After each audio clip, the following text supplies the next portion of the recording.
우리 함께 고백합시다.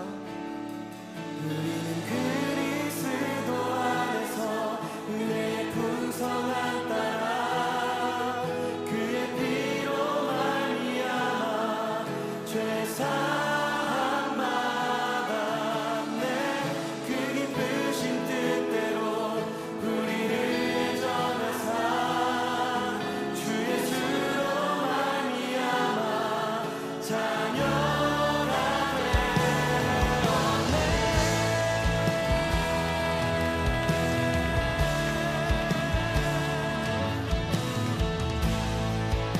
우리를 구원하신 그 주님만을 찬양합니다.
갈라디아서 3장, 갈라디아서 3장 23절부터 29절까지 말씀, 갈라디아서 3장 23절부터 29절까지 말씀 읽어요. 믿음이 오기 전에 우리는 율법 아래에 매인 바 되고 계시될 믿음의 때까지 갇혔느니라. 이같이 율법이 우리를 그리스도께로 인도하는 초등교사가 되어 우리로 하여금 믿음으로 말미암아 의롭다함을 얻게 하려 함이라. 믿음이 온 후로는 우리가 초등교사 아래에 있지 아니하도다. 너희가 다 믿음으로 말미암아 그리스도 예수 안에서 하나님의 아들이 되었으니 누구든지 그리스도와 합하기 위하여 침례를 받은 자는 그리스도로 옷 입었느니라. 너희는 유대인이나 헬라인이나 종이나 자유인이나 남자나 여자나 다 그리스도 예수 안에서 하나이니라. 너희가 그리스도의 것이면 또 아브라함의 자손이요 약속대로 유업을 이을 자니라. 아멘. 갈라디아 3장 우리 23절부터 29절까지의 말씀, 24절에 보면 율법이 그리스도에게 인도하는 몽학선생, 그러니까 옛날 성경에는 몽학선생이라 되어 있고 지금 여기 성경에는 초등교사다 이렇게 되어 있습니다. 그러니까 율법 자체가 나쁜 것이 아니라 우리를 그리스도에게 인도하는 선생님이라는 얘기예요. 그 율법이. 갈라디아 3장을 우리 봤으니까 3장에 19절을 봐봐요. 19절에 그런즉 율법은 뭐냐? 율법은 뭐냐? 범법함으로 더하여진 것이라 천사들을 통하여 한 중보자의 손으로 베푸신 것인데 약속하신 자손이 오시기까지 있을 거다. 율법이라는 건 그리스도가 약속하신 그 자손이, 그 씨가 너희에게 들어올 때까지 필요한 게 율법이라는 거예요. 여러분의 안에 그리스도라는 씨가 들어오면 율법이 이제 완성된 거고요. 그것이 오기, 이제 씨가, 그리스도의 씨가 아직 안 오면 율법이 절대적이라는 얘기예요. 그 전에는. 그러니까 계속 율법을 받아야 된다는 거죠. 왜냐하면 그 씨가 들어올 때까지는, 씨가 들어오면 그 다음부터는 율법이라는 것이 완성이 된 거지, 율법을 사라지게 하는 게 아니라고. 이게 완성이 돼서 예수가 이걸 완성시켜서 내 속에서 하나, 완성이 됐단 말이에요. 하나가 되었다. 이런 의미예요.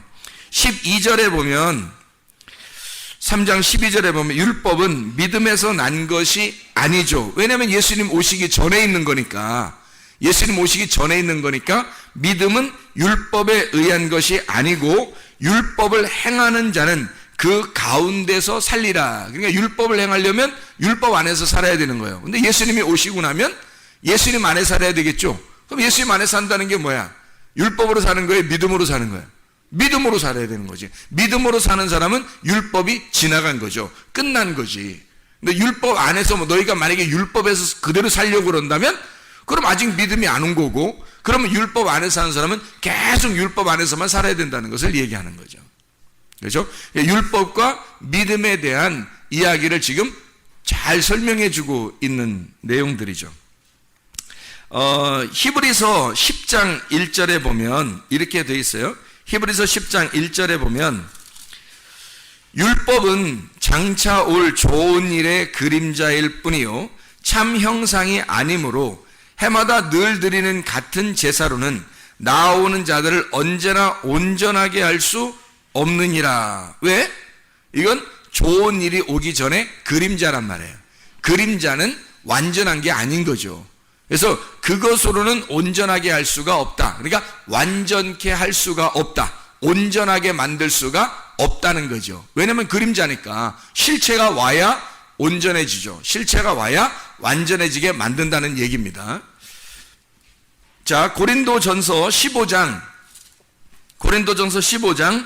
56절을 봐봐요. 56절. 사망에 쏘는 것은 죄요. 사망은 쏘는 게 죄라는 거야. 그리고 죄의 권능이 뭐예요? 율법이래요. 그러니까 죄를 죄되게 만드는, 그것을 재판할 수 있는 능력, 그 권능을 가진 게 뭐냐? 이게 율법이라는 거예요. 그러니까 율법과 은혜, 요거를 잘 구분해내지 않으면 성경을 이해하지 못한다 그랬죠. 성경을 이해해야지 우리가 성경을 보는 거. 성경은 평생 동안 우리가 배워야 할 일이고, 성경은 평생 읽어야 되는 일이고, 성경은 평생 들어야 할 일인데, 이건 이 말씀을 우리가 이해를 못하면 이게 뭐 성경이 다 어떻게 성경은 전체가 다 그런 식으로 되어 있는데 이걸 이해 못하면 어떻게 하나 이거예요. 자, 그래서 로마서 5장도 한번 읽어봐요. 로마서 5장 20절 말씀. 로마서 5장 20절 말씀. 율법이 들어온 것은 범죄를 더하게 하려 함이라. 그러나 죄가 더한 곳에 은혜가 더욱 넘쳤나니. 율법으로 죄를 막 드러나게 해서 죄를 발견하도록 하는 거예요. 그러면 은혜가 필요하잖아. 그럼 더 많이 죄가 발견될수록 은혜를 더 구하게 되겠죠. 그런 거예요. 13절에 로마서 5장 13절 보면 죄가 율법 있기 전에도 세상에 있었으나 율법이 없었을 때는 죄를 죄로 여기지 아니했다는 거예요. 죄가 있었는데 율법이 안 오니까 율법이 죄를 정하기 전에는 죄를 죄로 여기지 않은 거죠. 무법한 거지. 무법한 시대에 그냥 사는 거죠. 그런데 율법이 옴으로써, 율법은 누구에게 온 거냐면 하나님의 백성들에게 온 거예요. 잘 생각해봐요. 애굽에서 율법이 왔어요? 광야에서 율법이 왔어요?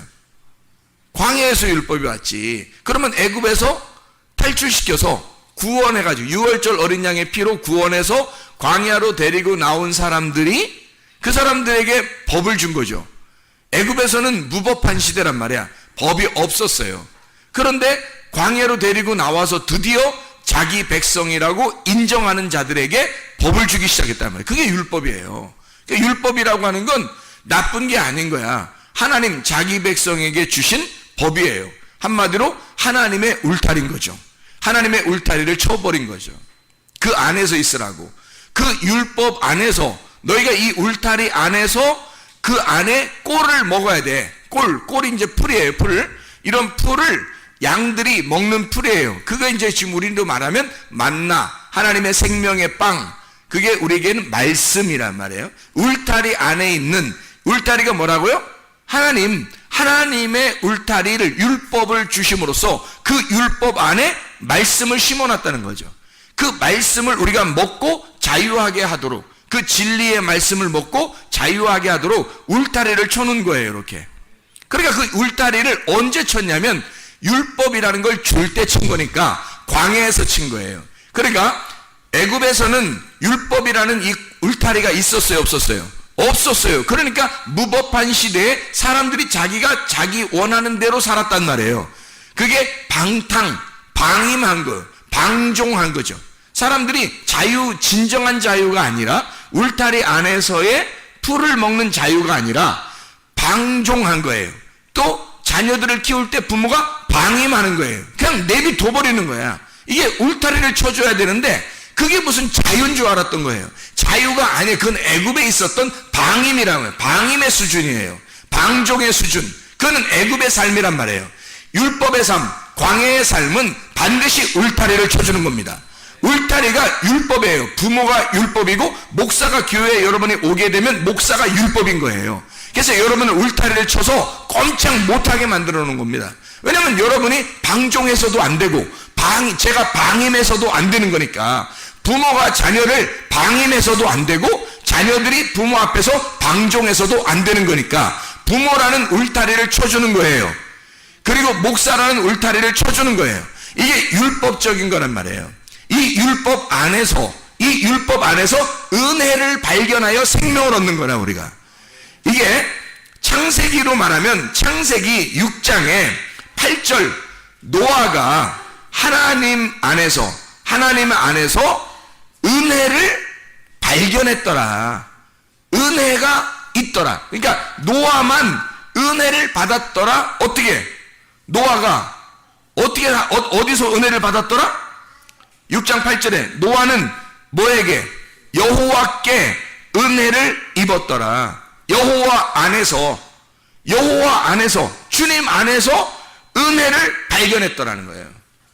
그 말은 그가 이 여호와라는 게 뭐예요?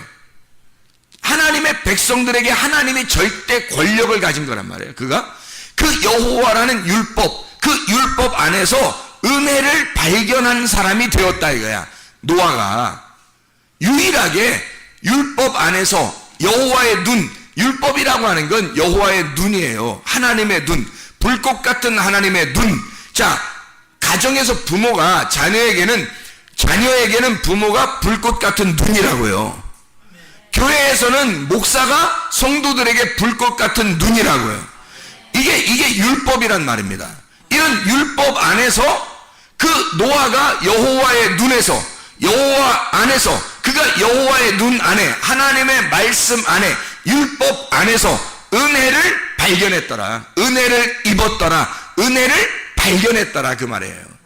은혜를 찾아낸 겁니다. 율법 안에서 은혜를 드디어 찾아냈더라. 그 말이에요. 그러니까 여러분과 저는 율법이라고 하는 것이 나쁜 게 아니라 율법 안에서 은혜를 발견하도록 하나님이 믿음이 오기까지 율법을 먼저 주는 거예요, 우리한테. 왜? 그걸 밟고 오라는 거죠. 그 율법을 알고 이 안에서 은혜를 발견하여 믿음 안으로 들어오라는 얘기거든요. 근데 사람들이 율법을 모르니까 믿음 안으로 들어오는 게 뭔지를 모르는 거예요. 율법을 모르니까. 그러니까 율법이라는 어마어마한 성경책을 우리에게 주셨단 말이에요.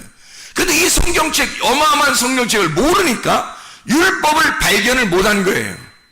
그러니까 율법을 발견을 못하니까, 율법을 모르니까 은혜가 발견이 안 되는 거예요. 이 어마어마한 율법책을, 이 성경책을 모르는 거예요, 사람들이. 그러니까 은혜가 발견이 안 돼, 이 속에서. 성경을 모르니까. 그래서 우리는 성경을 알아. 왜 알아야 되냐면, 성경을 알아서 그 안에서 은혜, 나에게 직접적으로 생명이 되시는 은혜를 만나야 된단 말이에요. 그래서 율법이 필요한 거예요, 여러분에게. 이 교회당이 왜 필요한 거냐면, 틈만 나면 교회당에 와서 아침 저녁으로 우리가 말씀을 나누고 기도하는 이유가 이 율법 안에서 내가 은혜를 발견해야 된다는 거죠. 그래야 내가 생명을 얻으니까, 내가 그 은혜를 받아야 노아 홍수같이 그런 어마어마한 멸망이 와도 내가 그리스도의 구원을 받을 수가 있으니까, 그의 심판이 올 때에 나를 구원하는 것이 내게 올 거니까. 그거예요, 바로. 주님의 은혜가. 자, 성경이라고 하는 건, 율법이라고 하는 게요, 굉장히 필요한 건데, 왜 필요하냐면, 율법이라고 하는 건, 성경에서 율법과 은혜 이렇게 말하죠. 율법과 은혜. 그러면 율법이 왜 굉장히 필요하냐면요, 은혜는 뭐를 설명하려고 하는 거냐면, 옷을 입혀주는 걸 은혜라 그래요. 옷 입혀주는 거. 그러면 율법은 뭐겠어? 은혜는 옷을 입혀주는 게 은혜라고 하면, 그러면 율법은 뭐겠냐고. 옷을 벗기는 거야. 옷을 벗기고 은혜로 옷을 입혀주는 거예요. 그래서 그리스도가 우리를 옷을 벗긴다는 말이 없는 거야. 그리스도가 오면 항상 우리를 빛의 갑옷을 입혀준다. 전신갑주를 입어라. 너희가 세마포를 입을 것이다. 항상 그리스도가 오면 우리를 입혀준다는 말이 나오는 거예요. 그런데 구약에서는 그렇지 않아요. 구약에서는 옷을 벗겨버린다고. 그게 창세기에서 누가 옷이 벗겨졌죠? 창세기에서 아담과 하와가 원래 옷이 벗겨 있었어요. 그런데 부끄러운 줄 몰랐어. 뭘 먹고서 부끄러운 줄 알았어요? 선악과 먹고서 부끄러운 줄 알았어요. 그러니까 우리는 에휴, 저 사람들이 선악과 먹었으니까 부끄러워서, 아이고, 선악과 먹으니까 죄인이야. 아니, 벗겨놨다는 얘기는 뭘 얘기하는 거예요? 벗겨놨다는 얘기는, 옷을 벗겨놨다는 얘기는 뭘 얘기하는 거냐면 부끄러움을 얘기하는 거예요. 원래 성경에서 옷을 벗었다는 얘기는 부끄러움을 얘기하는 거예요. 수치스러움을 얘기하는 거예요. 그러면 하나님은 우리에게 입혀주시는 분이지 벗기시는 분이 아니라는 거죠. 그들이 옷을 벗고 있었으나 하나님이 벗겨주셨더라, 이런 얘기가 아니잖아요. 잘 성경 창세기를 읽어보라고, 3장에. 그죠? 그 사람들이 옷을 창세기 2장하고 3장에 하나님이 이 사람들의 옷을 벗겨놓았더라, 이런 말이 있어요? 잘 생각해요. 창세기 2장 제가 읽어볼게요. 25절에 아담과 그의 아내 두 사람이 벌거벗었으나 부끄러워하지 아니하니라, 이렇게 돼 있어요. 하나님이 옷을 벗겨줬더라는 얘기가 아니야. 이게 잘 생각해봐요. 하나님이 아담과 하와 두 사람의 옷을 벗겼더라, 이렇게 말 안 했잖아요. 그렇죠? 옷을 벗었다는 말이 여기 지금 처음 나오는 거거든요. 옷을 벗었다는 말이 여기 지금 처음 나와요. 창세기 2장 25절에 처음 나와요. 그 부끄러움을, 옷을 벗은 부끄러움을 창세기 3장에서 설명하려고 한 거예요. 창세기 3장에서 그거를 네가 옷을 벗고 있는 건 부끄러운 일이다라는 걸 알려주는 게 3장인 거죠. 그렇죠? 그리고 나서 가죽 옷을 입혀주는 것도 3장이에요. 그러니까 옷을 벗기는 것이 죄를 드러내는 거고요. 죄인이라는 걸 드러내는 거예요. 벌거벗었다. 이게 죄를 드러내는 거란 말이에요. 하나님 안에 있어야 되는데 하나님에게서 우리가 벗어났단 말이야.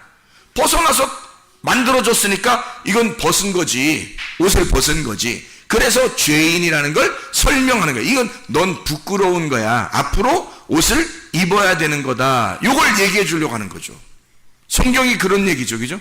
그래서 하나님이 내가 너를 옷을 입혀줄게 해서 가죽옷을 입혀주는 거예요. 그리고 그것으로 끝나는 게 아니라 이게 가죽옷이 율법의 옷이라고 했잖아요. 율법으로 오신 주님이 가죽을 벗기셔서 자기의 죽음으로 이것을 덮여주는 거예요. 그리고 우리에게는 뭘 입혀준다고요? 요한계시록에는 세마포 옷을 입혀준다고요. 그러니까 신부의 옷을 입혀준다는 거지. 아니 설마 가죽옷 입고서 결혼하라고 하겠어? 하지 않냐 우리가?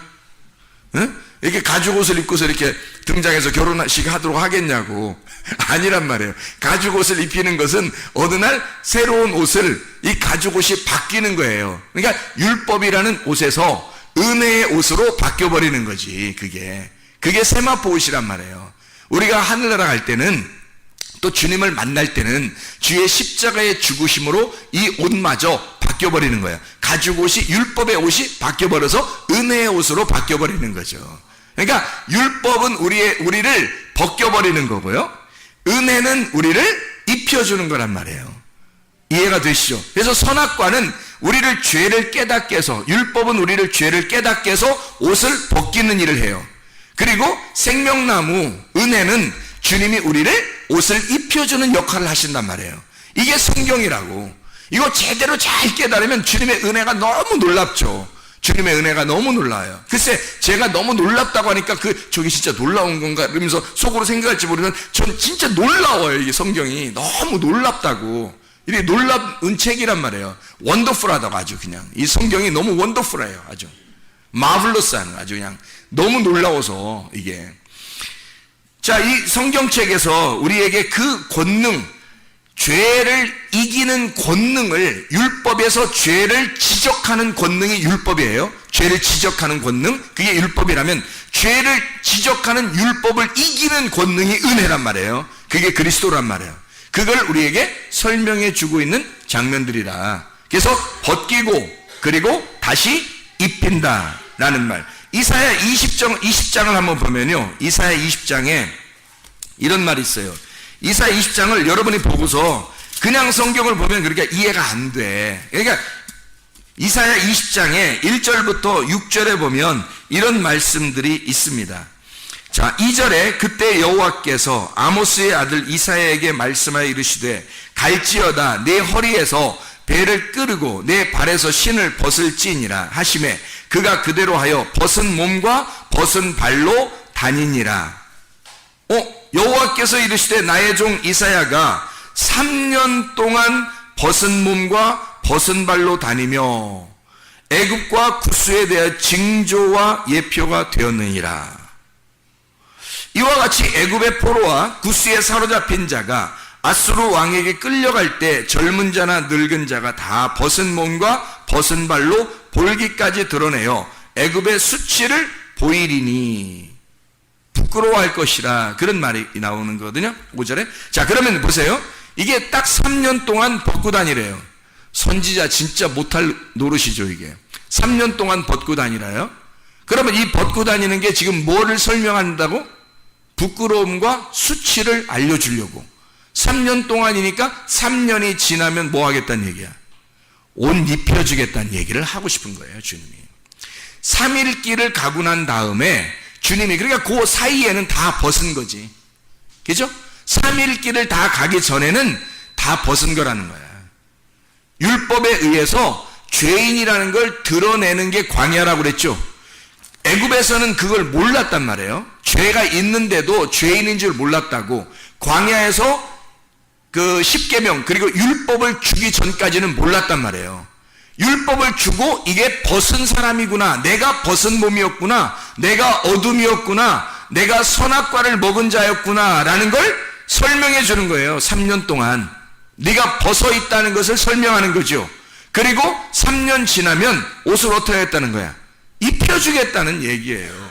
입혀준다는 그 하나님의 마음을 모르고 그냥 요 말만 읽으면 이게 뭐야? 이게 뭔 말이지? 이렇게 된다는 얘기죠. 성경을 잘 이해해야 되겠죠. 그래서 자, 성경은 우리가 이렇게 보면 됩니다. 두 개가 있는데 이 두 개가 나누어져 있는데 이걸 하나로 만드는 거를 성경이라고 보면 돼요. 저녁과 아침인데 저녁을 나누어서 설명하고 이게 땅, 어둠, 나예요. 아침을 하나님, 하늘, 하나님이라고, 말씀이라고요. 그래서 이 어둠과 빛을, 저녁과 아침을 갖다가 연결해서 이걸 하루의 날이다, 이렇게 성경이 되어 있는 게 창세기 1장이죠. 창세기 1장을 설명하는 거예요. 성경은 창세기 1장을 설명하는 거다. 이해가 되겠죠? 자, 그거를 한번 설명을 한번 해볼게요. 마태복음 5장 39절, 마태복음 5장 39절을 보면 이렇게 말씀이 써 있어요. 나는 너희에게 이르노니 악한 자를 대적하지 마라. 누구든지 내 오른편 뺨을 치거든 왼편도 돌려대며, 그랬죠? 아니, 오른편 뺨을 치면 왼편도 돌려내래요. 그래서 사람들이 이거를 어떻게 해석을 하고 생각을 해요. 누가 자기 때리면 한쪽도 더 때려, 이렇게 하면서 나는 예수 믿는 사람이야, 나는 다 용서할 수 있어, 그러니까 때려, 나 때렸지? 이쪽도 때려, 이렇게 하거든요. 성경이 그런 말로 써 있을까? 아니겠죠. 써 있을까? 그러면 아니란 얘기를 하려고 한 거지. 그러니까 이렇게 써 있는 게 아닌 거죠. 자, 보세요. 오른편 뺨을 치거든 할 때 그 오른편 뺨이 이쪽이, 여러분이 볼 때 이쪽이 저기죠. 오른편 뺨을 칠 때 뭘로 때려요? 오른편 뺨을 치려면 뭘로 쳐야 되냐고, 이쪽에서. 왼손으로 쳐야지 오른편 뺨을 치지. 생각해봐요. 또 이렇게 또 거꾸로 이렇게 또 친다고 한다, 또 이렇게. 예? 아니, 오른편 뺨을 치려면 내가 여기 여러분을 오른편 뺨을 치려면 어떻게 해야 되냐고. 여러분이 나를 오른편 뺨 치려면 어떻게 해야 돼? 여기 오른편 뺨 치려면 여기 왼손으로 쳐야지. 오른편 뺨을 이렇게 거꾸로 해서 이렇게 손으로 이렇게 등어리로 손등으로 치냐고. 오른편 뺨을 치려면 왼손으로 쳐야 된단 말이야. 그리고 이러면 오른편 뺨을 쳤으니까 왼쪽도 돌려대야 돼, 안 돌려야 돼? 돌려대는 거야. 돌려대면 이쪽에서 왼편을 돌려대면 왼편은 무슨 손으로 쳐야 돼? 오른손으로 또 딱 쳐야 된다고. 그러면 잘 생각해봐요. 먼저는 무슨 손으로 쳤다고? 왼손으로 오른편 뺨을 쳤다고. 그러면 두 번째는 무슨 손으로 치라고? 오른손으로 왼편을 치란 얘기예요. 자, 여러분, 오른편 뺨을 맞은 거를 자꾸 생각하지 말라고. 여러분, 괜히 그 응어리 지고 괜히 여기서 뒷글 있고 그렇게 하지 말라고. 자기가 맞은 걸 자꾸 생각하지 말고 때린 사람을 생각해 보라고요. 때린 사람. 그럼 때린 사람은 뭘로 쳤다고? 먼저 왼손으로 쳤다고. 나를 왼손으로 친 자에게 왼손으로 친 자에게 오른손으로 치도록 대조란 얘기야. 왼손으로 나를 치면 오른손으로 다시 나를 치도록 대조란 얘기잖아. 무슨 말인지 알겠어요? 그러면 왼손과 오른손을 설명하려고 한 거지. 왼손과 오른손. 그러니까 뺨을 얘기하려고 한 게 아니란 말이에요. 여기서 뺨을 얘기하려고 한 게 아니라 때리는 자에게 라는 얘기잖아. 잘 성경을 그러니까 잘 봐. 그러니까 뺨을 맞은 거 자꾸 생각하지 말라니까. 우리 맞은 거를 자꾸 자기 쪽에 자꾸 생각하지 말고 때린 사람을 생각해 보라고. 때린 사람, 누가 때렸나, 어떤 손이 때렸나. 잘 봐요. 자, 39절에 내 오른편 뺨을 치거든. 누군가가 쳤단 얘기야, 그죠? 무슨 손으로?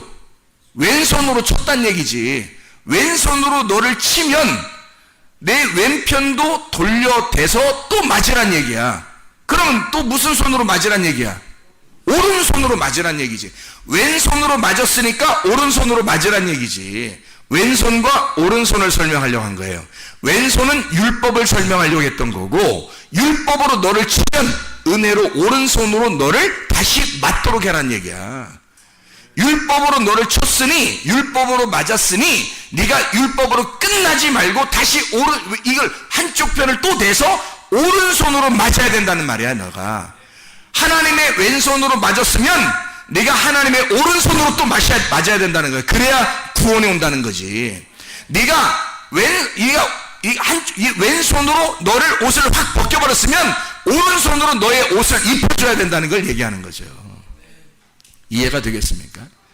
그래서 성경에는 속옷과 겉옷이 있는 거예요. 40절 봐봐요. 마태복음 5장 40절 뭐라고 돼 있어요?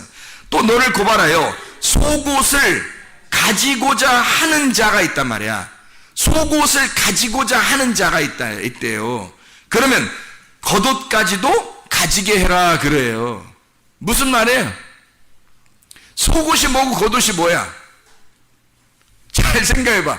겉옷은 율법이고 속옷은 뭘 또 속옷이 은혜야 또. 잘 생각해봐요. 속옷이 먼저 왔어요? 겉옷이 먼저 왔어요? 속옷이 먼저 왔으니까 속옷 달라고 그러지. 무슨 변태요?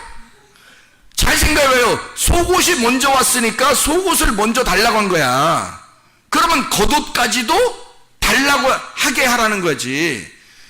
자, 아담과 하와가 선악과 범죄하고 그들이 뭐 만들어 입었어요?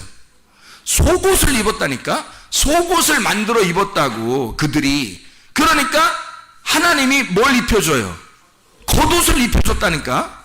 그죠? 그러니까 자, 누군가가 너의 속옷을 달라고 그래. 그러니까 속옷 뺏긴 거 자꾸 생각하지 말라고 여러분. 그거 가지고 지금 뒤끝 생각하지 말고 또 내 옷까지 달라고 그러는 거야. 그러면 사람들이 또 옷 달라고 그러면 또 이것도 주고 저것도 줘야 된다고 생각해서 또 뭐 신발도 벗어주고 옷도 벗어주고 뭐 이러면 진짜 막 하나님의 선한 사람이라고 생각. 그런 게 문제가 아니라 여기서는 자, 네가 선악과 먹고 속옷 입었는데 그 속옷을 달라고 해 누가. 그러면 하나님께서 입혀주신 겉옷이 있어. 그것도 줘라 이거야. 그것도. 왜? 그걸 줘야 세마포 옷을 입혀주지. 잘 생각해봐요. 속옷이 있었죠. 그 다음에 겉옷으로 가죽옷을 입혀줬죠. 그 다음에 그것 둘 다 줘버리면 하나님께서 어떻게 세마포 옷을 입혀주는 거지. 우리에게 영적인 옷을, 진리의 옷을 입혀주는 거지. 은혜로. 그래서 내가 만들어 입는 옷이 있고 하나님이 주신 율법의 옷이 있고, 그리고 하나님이 그 율법의 옷까지 다 하나님께 드려버리면 그러면 그것을 십자가로 완성하시고 우리에게 세마포 옷을 입혀주는 거죠. 그러니까 우리를 벗겨놓고 다시 입혀주시는 하나님, 이거를 설명하려고 했던 거란 말이에요. 그러니까 내가 뺏긴 거, 뭐 나 뺨 때렸어? 그럼 이쪽도 때려봐, 이런 의미가 아니라 왼손으로 때렸으니 오른손으로 맞아야 된다는 거야. 그리고 속옷을 달라고 했으니 겉옷도 빨리 줘야 그 다음에 하나님의 옷이 입혀진다는 거죠. 이해가 돼요? 아주 간단한 얘기입니다. 아주 간단한 얘기인데 우리가 이걸 그냥 보면 이해가 안 되고 뭐 헷갈려요. 이게 이상한 얘기 같으니까 이게 헷갈린다고. 간단한 얘기인데, 그래서 이 율법과 은혜라는 것만 제대로 깨달으면요 이 성경이 풀린다는 거죠. 왜? 성경은 그렇게 이루어져 있으니까. 그것을 모르고 성경을 보니까 사람들이 이해가 안 되는 거지. 자, 이해가 되겠죠? 무슨 말인가? 그래서 하나님은 우리에게 왼손과 오른손을 설명합니다. 예수님이 부활하시고 난 다음에 하나님의 어디 편에 계시죠? 우편에 계십니다. 왜 우편에 계시다고 그래요? 하나님은 뭐 영인데, 하나님이 영이고 예수님도 부활하시면 영인데 그 영적 존재들이 뭐 오른편에 앉아있고 왼편에 앉아있고 뭐 앞에 앉아있고 뒤에 앉아있고 막 이런가요? 그럴 수 없다는 말이에요. 오른편이라고 하는 얘기는 왼편에 있었다는 걸 설명하는 거죠. 내가 왼편에 갔을 때 죽었다는 거예요. 오른편에는 부활해서 가는 거죠. 그래서 부활해서 오른편으로 갔다는 얘기고 죽으러 갈 때는 왼편으로 갔다는 얘기예요. 그러면 죽으러 갈 때는 어디로 내려왔다는 얘기? 땅으로 내려왔다는 얘기. 그러니까 땅이 왼편이고 하늘이 오른편이었던 거지. 그래서 하늘에 올라가셨다. 그 권능의 자리에 올라가셨다. 율법이 왼편이고 땅이고 땅에서 있는 거고 땅으로 내려온 거고요. 그리고 은혜가 하늘에 있는 거란 말이에요. 그래서 왼편과 오른편을 이렇게 나누은 거, 이게 율법과 은혜란 말이에요. 성경 자체를 이렇게 설명하고 있다는 얘기입니다. 자, 우리는 율법이라고 하는 것을 마치 율법으로는 구원을 받을 수 없어, 그러니 율법은 나쁜 거야 라고 인식하는 사람들이 굉장히 많더라. 그거 아니다. 왜 그게 아니냐면 요한복음 19장 29절 30절 말씀을 한번 우리 같이 보면요, 거기에 다 이루었다는 말씀이 우리에게 있죠. 거기에 요한복음 19장 29절 30절, 거기 신포도주가 가득히 담긴 그릇이 있는지라 사람들이 신포도주를 적신 해면을 우슬주에 메어 예수의 입에 대니 예수께서 신포도주를 받으신 후에 이르시되 다 이루었다 하시고 머리를 숙이니 영혼이 떠나가시니라. 원래 신포도주는 누가 먹어야 될 음식이에요. 신포도주는 내가 먹어야 할, 내가 마셔야 할 포도주란 말이에요. 그거를 예수님이 십자가에서 마셨다고. 십자가에서 그걸 입에 대고, 그리고 거기서 죽으시면서 모든 것을 다 이루었다. 너희들이 마셔야 할 잔을 내가 마셨다 그 말이야. 너희들이 마셔야 할 죽음의 그 잔, 신포도주를 내가 마셨다. 쓴 물을 내가 마셨다. 한마디로 쓴 물은 내가 마시고, 그리고 이제 단물을 너희에게 주겠다는 얘기지. 하늘의 천국의 포도주를 너희에게 주겠다. 신포도주, 쓴 물은 내가 십자가에서 매달려 그걸 마시고, 하늘에 올라가서 달콤한 포도주, 하늘나라 천국 잔치하는 그 포도주는 너희들을 마시게 하겠다는 얘기야. 이게 십자가라고요. 십자가로 율법을 완성하셨다는 거죠. 율법을 폐기하신 게 아닙니다. 율법을 폐기하신 게 아니라 율법을 끝내고 완성했다는 얘기예요. 드디어 이 율법 안에서 오신 그 주님이 율법을 끝냈다는 얘기야. 이거를 완성했다는 얘기예요. 이제는 예수님의 시대가 열렸다. 그럼 예수님의 시대를 뭐가 증명해요? 율법이 증명하는 거예요. 그래서 율법이 꼭 필요한 겁니다. 왜냐하면 그 율법이 이 은혜의 시대를 율법이 설명해야 하니까. 은혜의 시대라고 하는 건, 부활이라고 하는 건 그 죽음이 부활을 설명할 수밖에 없는, 부활을 죽음이 설명하지 않으면 이해가 안 되는 게 부활이란 말이에요. 그냥 살아있는 게 아니란 말이에요. 그냥 살아있는 게 아니라 부활이라고 한 거예요. 부활이라는 건 다시 살았다는 얘기거든요. 그 말은 죽음이 있어야 다시 살아난 것이 설명이 되는 거지. 그래서 십자가 예수가 자기가 홀로 그 십자가 예수가 거기서 완성을 하고, 은혜는 누가 받게 했다고? 여러분과 제가 받게 했다고. 은혜는 예수님이 받는 게 아니에요. 은혜는 예수님이라고. 은혜는 예수님이니까 여러분에게 제가 받는 거지. 예수 그리스도가 십자가에 매달려 죽으신 것은 율법을 끝내는, 율법을 완성하는 죽음이고, 그리고 은혜는 은혜가 되신 예수님을 내가 받는 거란 말이에요. 은혜는 내가 받아야 되는 거란 말이에요. 그러면 내가 은혜를 받았느냐 이거지. 율법의 예수를 확실하게 인정하고 믿지 않으면 은혜를 받을 수가 없어요. 그래서 죄라고 하는 게 뭐냐면, 죄가 요한복음 16장 9절에 뭐라고 나오냐면 이렇게 나와요. 16장 9절. 죄에 대하여라 함은 그들이 나를 믿지 아니하며 라고 되어 있어요. 왜 이렇게 썼을까? 예수님이 자기를 믿지 않는 게 죄래요. 왜 그 말을 여기다가 이렇게 썼을까? 다른 죄가 있었는데, 그 죄들이 여러 가지가 있었는데 왜 그 말을 하지 아니하고 공교롭게도 요 얘기 하나만 했을까? 죄에 대해서. 이상하잖아요. 예수를 안 믿는 게 죄다. 이 앞에 죄가 분명히 있었어요. 예수님이 죽으시는 이유, 그 죄의 값으로 사망을 받았거든요.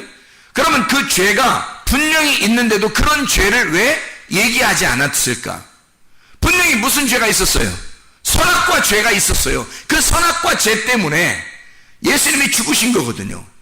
그러면 그 선악과 죄가 있다고 얘기를 하면 될 거 아니야. 죄는 이것이다라고 얘기를 하면 될 거 아니에요. 근데 예수님이 그 말 안 해요. 왜 안 해죠? 그 죄를 혼자 해결해 버릴 거니까. 혼자 그것을 십자가에서 해결할 거니까 이제는 너희는 뭐만 남았냐면 은혜만 남은 거야. 너희들은 이 사실을 믿기만 하면 되는 거야.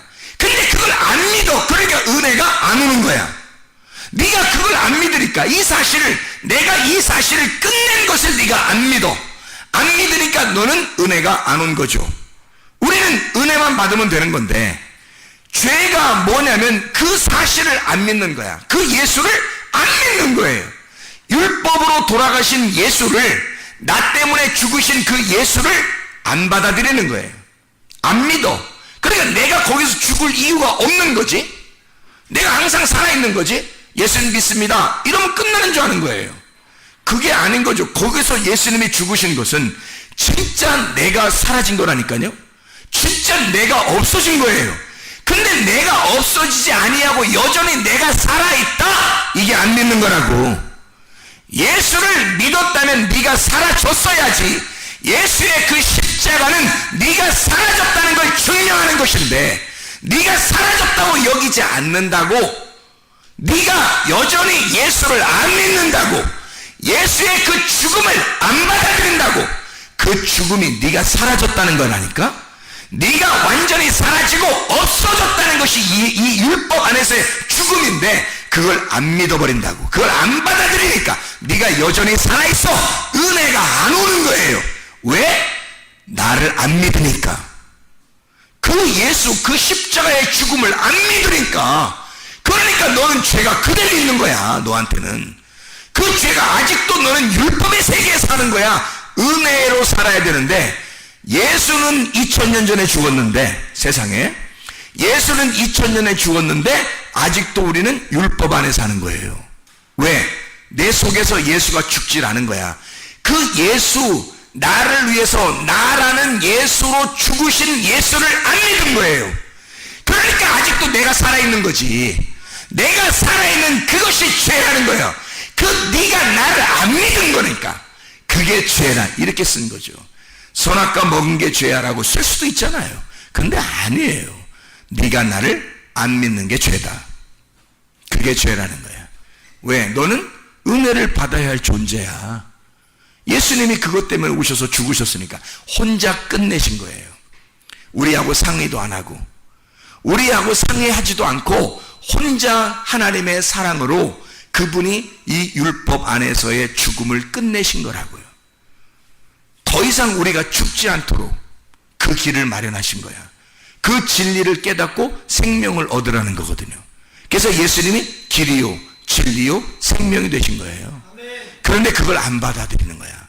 너희가 나를 안 믿는다. 그것이 죄다. 십자가의 해결이 아직 너한테는 안 이루어졌어. 그러니까 너는 아직도 율법 안에 사는 자야. 몽학선생 안에 사는 자다. 초등교사 안에 사는 자다. 율법 안에 사는 자야. 믿음이 오게 되면, 진짜 믿음이 오게 되면, 예수를 네가 정말 믿으면 율법은 완성된 거야. 율법은 지나갔어. 율법은 끝난 거다. 이게 갈라디아서 3장의 말씀입니다. 진실로 예수 안에서, 율법 안에서의 은혜를 발견한 노아처럼 하나님 안에서의 그 은혜를 발견하는 주의 사람들이 되시기를 바랍니다. 요한복음 20장 1절 하나만 읽고 마치도록 하겠습니다. 요한복음 20장 1절 말씀. 자, 뭐라고 써있냐면, 안식 후 첫날 일찍 아직 어두울 때에 막달라 마리아가 무덤에 와서 돌이 무덤에서 옮겨진 것을 보고, 돌을 옮겨진 것을 보고, 옮겨졌다, 이게 아이로라는 단어입니다. 이 아이로라고 하는 단어는 들어 올려졌다, 누군가가 취하여 갔다, 뭔가 이 돌이 제거가 됐다, 이 말이거든요.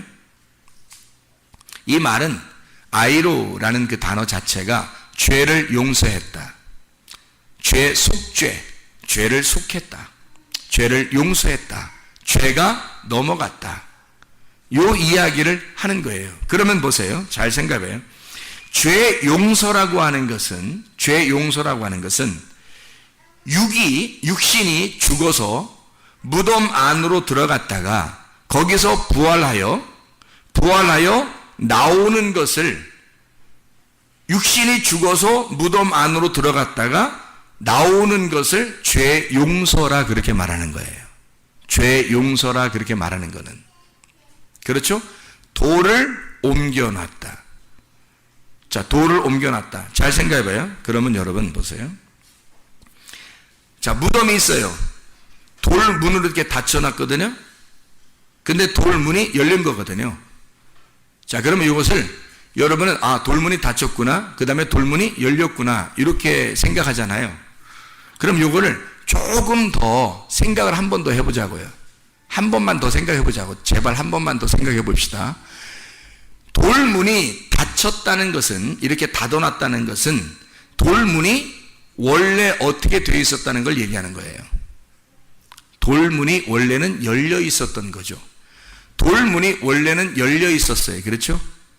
그런데 거기다가 시체를 집어넣고, 시체를 집어넣었을 때 돌문을 닫은 거예요. 그렇죠? 원래는 이게 돌문이 열려 있었다고요. 돌문이 원래 열려 있었는데 시체를 넣고 돌문을 닫아놨단 말입니다. 그리고 다시 이 돌문이 열려질 때 그때 시체는 없어진 거예요. 부활한 겁니다. 그렇죠? 그러면 원래도 돌문이 열려 있었는데 그 다음에 시체가 들어갈 때만 돌문이 닫힌 거예요. 그렇죠? 그리고 이 시체가, 이 돌문이 열릴 때 다시 시체가 없어진 거예요. 돌문이 원래 열려 있었다는 그 상태가 뭐냐는 거예요. 원래 열려 있었던 상태가 하나님의 원래 창조죠. 원래 우리를 창조하신 모습이란 말이에요. 하나님이 우리를 원래 창조하신, 선악과를 먹기 전에 우리의 모습이죠. 하나님이 우리를 창조하셨을 때의 창조 상태란 말입니다. 그런데 사람들이 선악과를 먹었죠. 그리고 죄를 지었어요. 그랬더니 시체가 되어버렸어요. 죽었단 말이에요. 하나님과 관계가 끊어졌어요. 그걸 시체라 그래요. 그래서 그 시체를 어디다 집어넣어? 예수 그리스도가 십자가 못 박혀 돌아가시며 그 시체를 대신에 예수님이 죽으시고, 시체로 죽으시고, 그리고 그 시체가 무덤 안으로 들어가 버린다. 무덤 안으로 들어가니까 문을 딱 닫아버려요. 뭐가 닫아버린 거예요? 뭐가 예수님을 죽였죠? 뭐가 예수님을 죽이고 예수님을 갖다 가둬놨죠? 율법이 예수를 죽이고, 원래 창조의 상태는 율법이 없었다고요. 죄를 죄로 여기지 않았다고. 그래서 돌문이 열려 있었던 상태란 말이에요. 그런데 죄를 발견하게 됐어, 사람들이.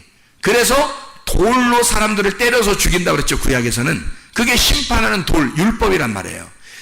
율법이라는 이 돌문으로 사람을 죽여서 그 안으로, 율법으로 사람을 죽여서 문 안으로 들여보내고, 무덤 안으로 들여보내고, 율법의 문을 닫아놨다고요. 그때 부활하시는 그 주님이, 죄로 사망했던 이 주님이, 율법 안에 갇혀있던 이 주님이 여기서 어떻게 해요? 문이 어떻게 됐어? 문이 다시 열려버렸단 말이에요. 다시 문을 열어놨다고. 열어놓고 시체가 사라져버린 거예요. 어떻게 된 거예요, 그러면? 아니, 그러니까 보세요. 처음에는 시체가 들어가기 전에 무덤에 뭐가 있었어요? 없었지. 그러니까 무슨 무덤이라 그래, 그걸?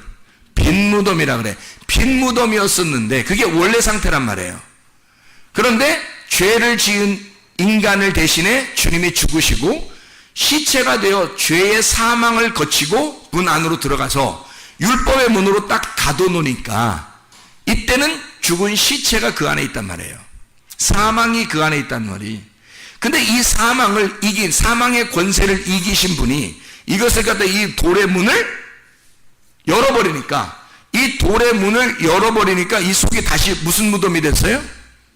빈 무덤이 됐다. 원래 창조의 상태로 돌아간다는 얘기죠. 하나님이 원래 하나님이 우리를 사랑하시던 그 원래 창조의 상태가 있다고요. 창조의 모습이, 주님이 보시기에 좋았던 하나님의 그 창조가 있었다고, 우리가. 그런데 사람들이 선악과 죄로 인간이 타락하고, 그리고 자기 죄인 됐는데 예수 그리스도가 그것에 의하여 죽으시고, 그 율법에 의하여 죽으시고 시체가 되어 무덤 안에 들어갔을 때는 우리도 함께 그 안에 있는 거라고요. 근데 그 무덤 문이 열릴 때 다시 창조의 역사로 돌아가게 되는 하나님의 역사가 성경에 이 말씀을 통해서 이루어지는 거죠. 그거를 원래 상태로 돌아갔다. 그래서 요한복음 16장 10절에 이렇게 말해요. 의에 대하여라 함은 내가 아버지께로 가니 너희가 다시 나를 보지 못하며. 무슨 말이에요? 원래 상태로 돌아갔다는 얘기죠. 원래 상태로 돌아가면 그것을 의롭다고 말한다. 의롭다는 말은 뭐의 반대말이에요? 죄의 반대말이죠. 그러니까 죄라고 하는 것은 뭐라고? 너희가 나를 믿지 아니하며. 그 말은 무슨 말인지 알겠죠? 율법 안에서 그 죽으신, 내가 죽어야 하는 그 자리에 죽으신 예수를 받아들이지 않고 내가 여전히 살아있으니, 내가 여전히 살아있는 건 하나님하고 관계가 끊어져 있다는 얘기죠. 내가 여전히 살아있는 건 하나님과 관계가 끊어져 있는 거고 아직도 죽어있는 상태라는 얘기죠. 그러면 원래 상태가 아니라면, 원래 창조의 상태가 아니죠. 그죠? 하나님과 관계가 끊어져 있으니까 원래 창조의 상태가 아닌 요 상태를, 관역에서 벗어난 요 상태를 죄라 그렇게 말하는 거라고. 이때 예수님을 믿어서 예수님이 이런 모든 죄의 사건을 끝내시고 다시 아버지께로 돌아가 빈 무덤을 만들어 놨고 이게 원래 창조의 상태로 다시 돌아가면 그걸 의롭다라고 말하는 것입니다. 우리를 죄에서 죽으시고 의롭게 만드시는 분이 우리 예수님이셔요. 이게 성경의 핵심이라고요. 복음이라고요. 그래서 예수의 복음은 십자가와 부활입니다. 예수의 죽음을 통하여 우리의 모든 죄값을 치르시고 그리고 다 이루었다. 율법 안에서 모든 것을 완성하고 이제는 너희에게 은혜를 주고 싶다는 거야. 빈 무덤을 선사하고 싶다는 거야. 너희에게 원래 창조의 질서로 다시 돌아가게 하고 싶다는 거야. 하나님의 원래 그 사랑의 품 안으로 돌아가게 하고 싶다는 거예요. 그것을 받아들이라는 것입니다. 기도하겠습니다.